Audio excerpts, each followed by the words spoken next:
لو تناهيتم إلى سر الحياة وصنعتم كائنا حيا نرى. اچھا میرے بھائی سوال مکمل پڑھیں. میری ڈگری مکمل، میرے کو مشورے دے رہا ہے. دیکھو بھائی میری ڈگری مکمل ہو چکی ہے. میں نے ڈاکٹر اسرار اور ڈاکٹر ذاکر نائک صاحب کی زندگی سے سبق لیا ہے کہ انہوں نے اپنے پیشے کو چھوڑا اور سب کچھ دین پہ لگا دیا. اللہ کے لیے کچھ چھوڑا اور اللہ نے اس سے بہتر عطا کر دیا. میں بھی سب کچھ دین کے لیے قربان کرنا چاہتا ہوں کہ تاکہ اللہ زیادہ کام لے. دیکھو بھائی بات یہ کہ ہر آدمی ڈاکٹر اسرار نہیں ہوتا، ہر آدمی ڈاکٹر ذاکر نہیں ہوتا. اصولی طور پر یہ جب انسان انٹر کر لے نا، انٹر تک تو تعلیم اس زمانے میں سب کے لیے ضروری ہے، تو بالکل ہی فارغ ہوتا ہے. اس لیے جامعہ ترشید والے علماء کو انٹر لازمی کراتے ہیں. انٹر کے بعد آپ نے پلاننگ کرنی ہے کہ میں نے بننا کیا ہے. عالم بننا ہے دین کا علم تو پھر مکمل اس میں جت جاؤ. ڈاکٹر بننا ہے تو مکمل اس میں جت جاؤ.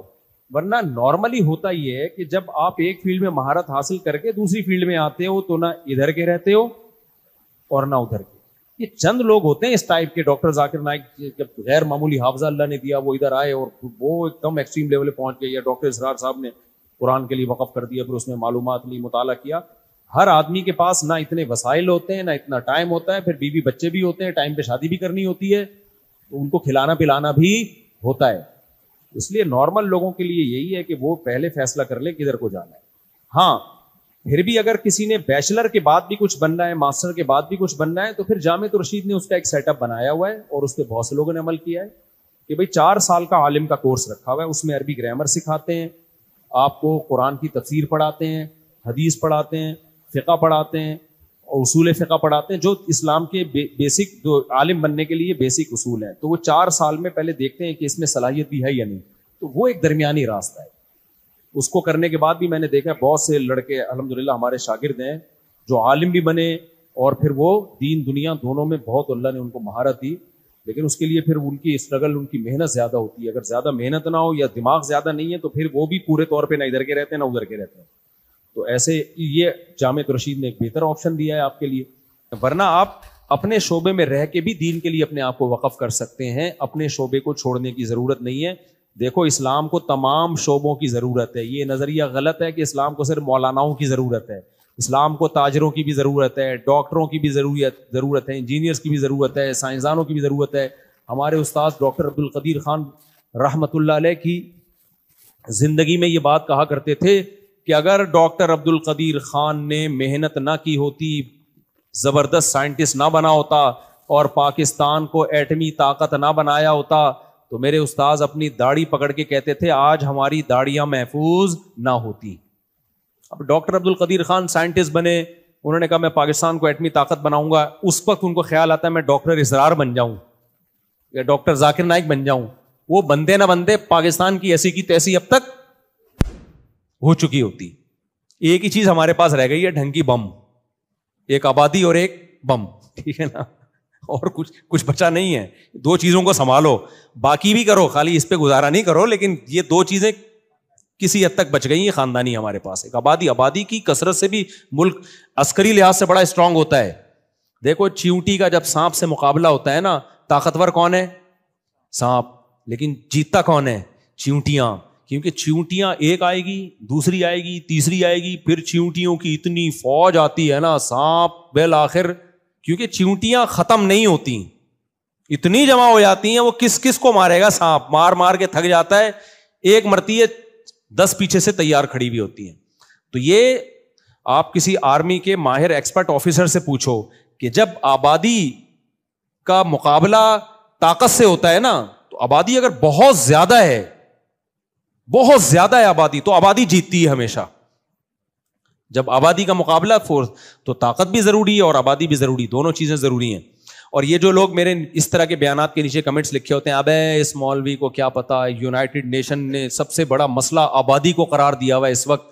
تو میں ان سے کہتا ہوں ابے اس کمنٹس کرنے والے کو کیا پتا، یونائٹڈ نیشن کی رپورٹ یہ ہے کہ دنیا میں جس اسپیڈ سے گروتھ ریشو ہونا چاہیے وہ خطرناک حد تک کم ہو گیا ہے. گرا نہیں ہے گروتھ ریشو، تو ابھی بھی آبادی بڑھ رہی، وہ کم ہو گیا خطرناک حد تک، جس سے بڑے مسائل کھڑے ہوں گے. تو نہ تمہیں یونائٹڈ نیشن کا پتا اور نہ تمہیں وہ لطیفہ یاد آ رہا ہے لیکن مناسب نہیں ہے. یہ کیا لکھا ہوا ہے؟ لڑکی کے گھر والوں سے شادی کی بات پکی. ہاں تو ڈاکٹر عبد القدیر خان کا میں بتا رہا تھا. تو آپ جس شعبے میں ہو یار اسی میں دین کی خدمت کرو. آپ اچھے ڈاکٹر بن کے بھی کر سکتے ہو, ملک کا نام روشن کرو, اسلام کا نام روشن کرو, غریبوں کا فری علاج کرو, بہت سارے طریقے ہو سکتے ہیں. لڑکے کے گھر والوں سے شادی کی, لڑکی کے گھر والوں سے شادی کی بات کرنے کے بعد گھر والوں کا لڑکی کو ہار پہنانا کیسا ہے, اس طرح ان کو تحفہ دینا کیسا ہے, میں اگلے سال مدرسے میں فراغت. بھائی جب بات پکی ہو جائے تو ہار پھیلانا نیچرل ہے, اس میں کوئی بری بات نہیں ہے. بات پکی ہوئی ہے, خوشی ہوتی ہے, انسان کہتا ہے چلو بھائی مٹھائی لاؤ. یہ اتنا بھی خوش کرنے کی ضرورت نہیں ہے شادی کو. منگنیوں کے ہم قائل نہیں ہیں, ہم کہتے ہیں بس اب نکاح کی تاریخ طے کرو. یہ منگنیاں منگنے ٹھیک نہیں. باقی بات طے ہو گئی تو مٹھائی بھی کھلائی جا سکتی ہے, مبارکباد بھی دی جا سکتی ہے, تو اس میں کوئی حرج نہیں ہے. ایسا بھی نہ ہو کہ پتہ ہی نہیں چلا کہ جنازہ اٹھ رہا ہے یا ان کے یہاں بات پکی ہو رہی ہے. میرے اگلے سال مدرسے سے فراغت ہے اور شادی کا بھی ارادہ ہے, تو ذریعہ آمدن کے لیے کچھ مشورہ دیں. ذریعہ آمدن کے لیے تاجروں سے مشورہ لو. جو جس کی فیلڈ ہے مشورہ ہمیشہ اس سے لیا جاتا ہے. حضرت مفتی صاحب میرے, ہاں وہ 18 بچے میں یہ بتا رہا تھا, جس کے بھی بچے پیدا ہوتے ہیں اکٹھے نہیں ہو جاتے. 10 بچے 15 بچے, تو جب 15واں ہوتا ہے تو پہلا کیا ہوتا ہے, وہ بڑا ہو چکا ہوتا ہے. تو یہ بھی کچھ ڈائلاگ ہوتے ہیں دیکھنے میں بڑے لگ رہے ہوتے ہیں. ابے 10 بچے برساتی مینڈکوں کی طرح بچے پیدا ہو رہے ہیں, کھلاؤ گے کہاں سے؟ بھائی صاحب 10 ایک ہو ہی نہیں سکتے, جڑواں ہوتے ہیں زیادہ زیادہ. کوئی کروڑوں میں ایک ہے تڑواں ہو جائے 3 ہو گئے اکٹھے, ورنہ بہت زیادہ ہو گئے جڑواں ہو جائیں گے. تو باقی 8-10 ہوں گے. تو قدرت کی طرف سے بھی 2 بچوں میں خود بخود آٹومیٹیکلی وقفہ ہوتا ہے. لوگ کہتے ہیں نا ہر سال بچہ ہر سال بچہ. بھائی قدرت کی طرف سے ہر سال ہوتا ہی نہیں ہے. اللہ تعالیٰ نے یہ پلاننگ خود سے کی ہوئی ہے.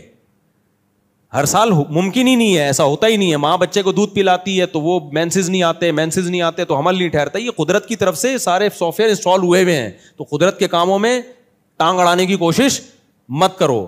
ہم سمجھتے ہیں اللہ تو پیدا کر کے بھول گیا, اب سارا کام ہم نہیں کرنا ہے. انسان کو یہ اجازت ہے کہ جانوروں کی پلاننگ کرے کہ کتنے پیدا کرنے کتنے مارنے ہیں, کیونکہ جانور انسان کے لیے مسخر ہیں.